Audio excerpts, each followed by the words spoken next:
Hello everyone, this is Steven once again. I want to make a video today about gallbladder and gallstones and everything. How it can lead to pancreatitis.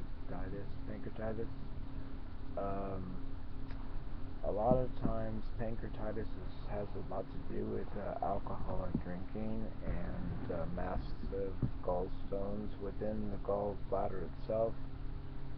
And even with the surgery, a massive surgery, let's say if which I mean even if you're not an alcoholic and you have a lot of gallstones in your gallbladder, and the surgeon comes in to tell you the news that you have a lot of gallstones, like let's say a figure about 150 or 125, whatever the circumstances may have been, mass, whatever, and it's too big to break up.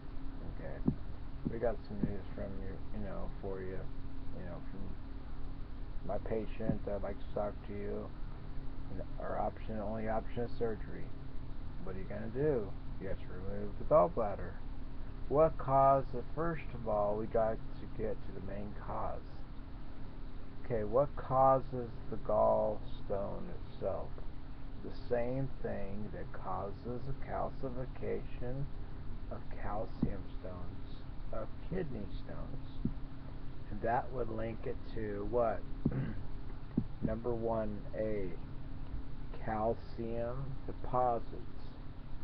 Calcium deposits goes into gallstones because it's like, okay, I put ice in the freezer.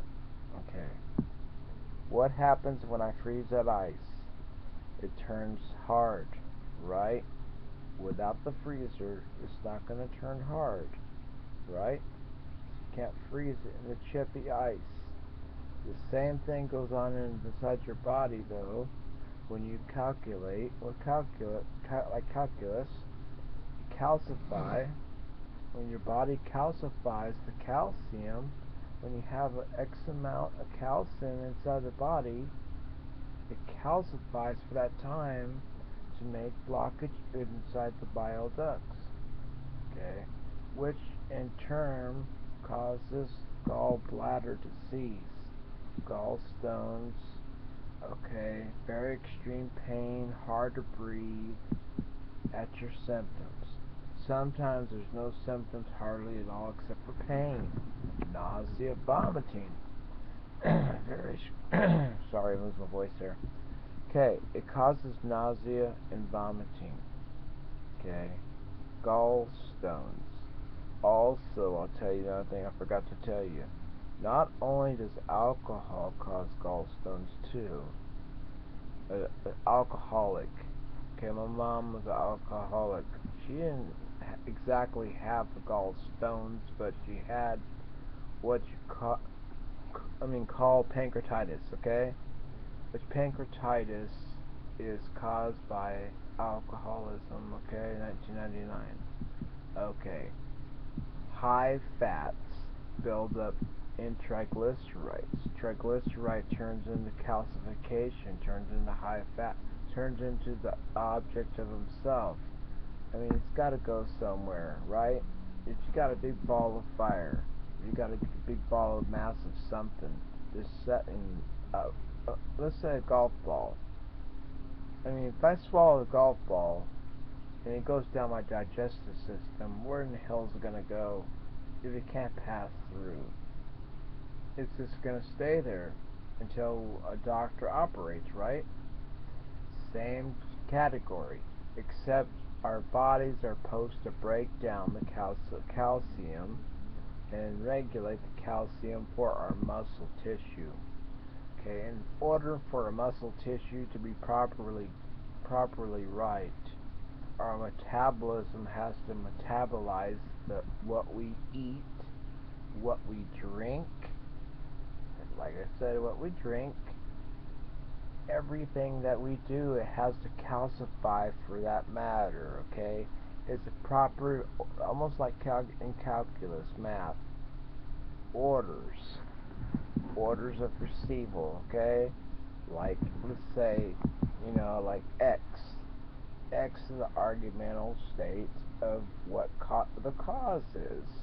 The input, what you input into the body. And then you got your F, output.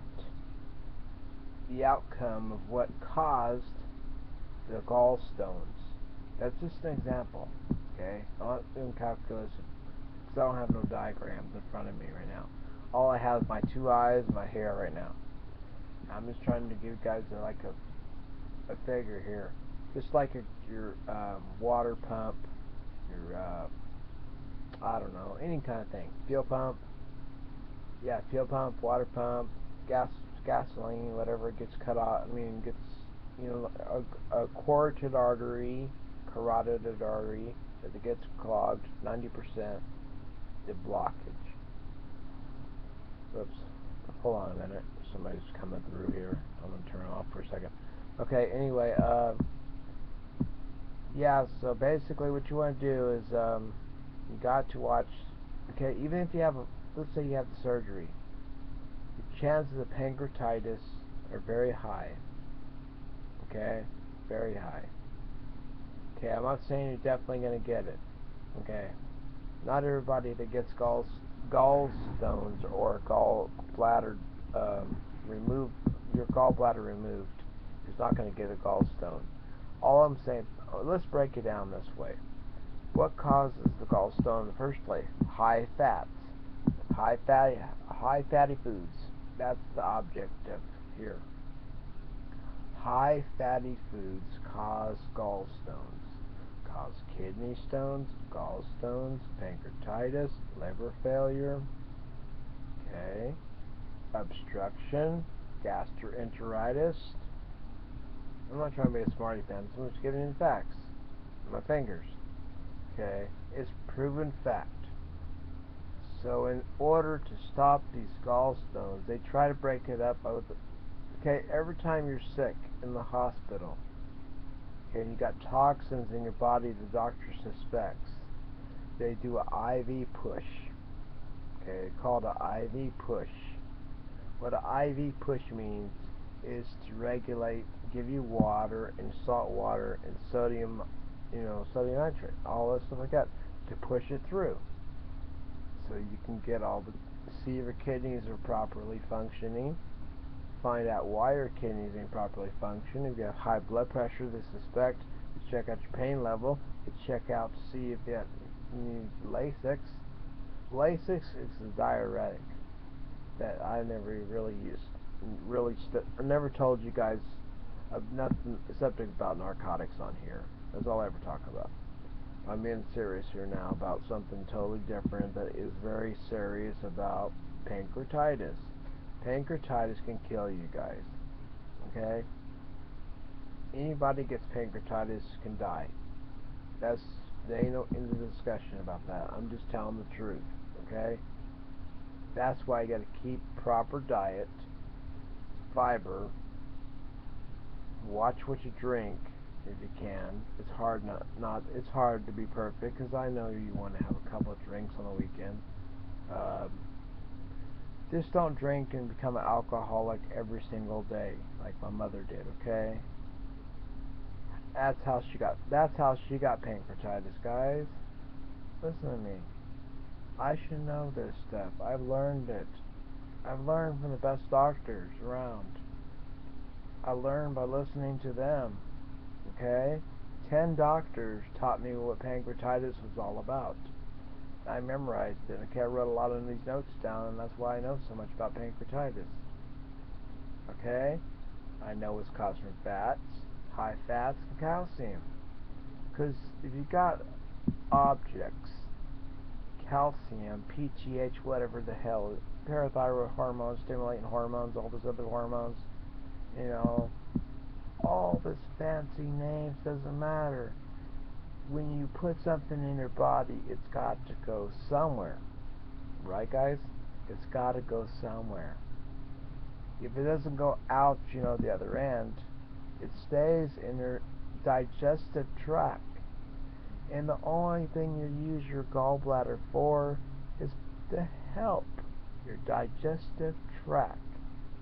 A person can live without a gallbladder.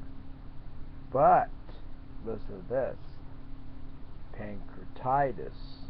You cannot live without a liver. Now you can get a liver transplant, a partial piece put in there, but that's if it's damaged scar tissue from alcoholism or blah blah blah. But anyway, there's only X amount of surgeries you can have too also. But that's different. What the basic point of this video is all about gallbladders. Kidney stones goes with it. If you have one episode of kidney stones, you're usually going to have a second ordeal happen to you later on in your life. Just like gallstones, they may have to remove it the second time, they may not. Usually use paddles. Paddles break it up. Okay? If you're lucky. But if they don't break it up, ladies and gentlemen, what I'm trying to tell you is the truth. I'm not blinking an eye, I'm not laughing, nothing like that. I'm being serious now, guys. I'm trying to make this video so educational for each and one person out there that might be suffering today with gallbladder disease. Don't think of cancer just because you have pain in your gallbladder. Get it checked promptly. Make sure you get ultrasound, whatever you need to get done, and CAT scans and everything the doctor was ordered, blood tests, especially toxicity tests. That's especially really true too. Uric acid test for acidosis, for kidney failure, end-stage kidney stage renal failure or something like that. Yeah, there we go. See, I don't have everything in front of me. I'm just trying to remember all the stuff. Okay, anyway, that's where we are right now. So, after the surgery, let's say you have your gallbladder removed, a few years down, it might take a few years down the line, let's say you're eating and then you start vomiting, okay? You wonder why you're vomiting after you eat. Ulcer, hiatal hernia, something didn't agree with you, your gallbladder, pancreatitis. Okay, pancreatitis is an inflammation around the pancreas. There you go. Okay? So, the most common cause of pancreatitis is gallstones and alcoholism. There's two of them right there. So, ladies and gentlemen, that is about all for right now. I'm going to go ahead and upload this video so I can get it on file. Hope, pray it comes out. I hope it does. Maybe it'd be one of my better ones. So, okay, I'm going to go ahead and go on that matter, and then you go on, follow up with the doctors, and we'll see from there. More than happy to be your friends on Facebook, by the way. I love y'all guys. Okay? Okay, and I'm going to upload this video right now. So, God bless y'all. Stay healthy, okay? Take care.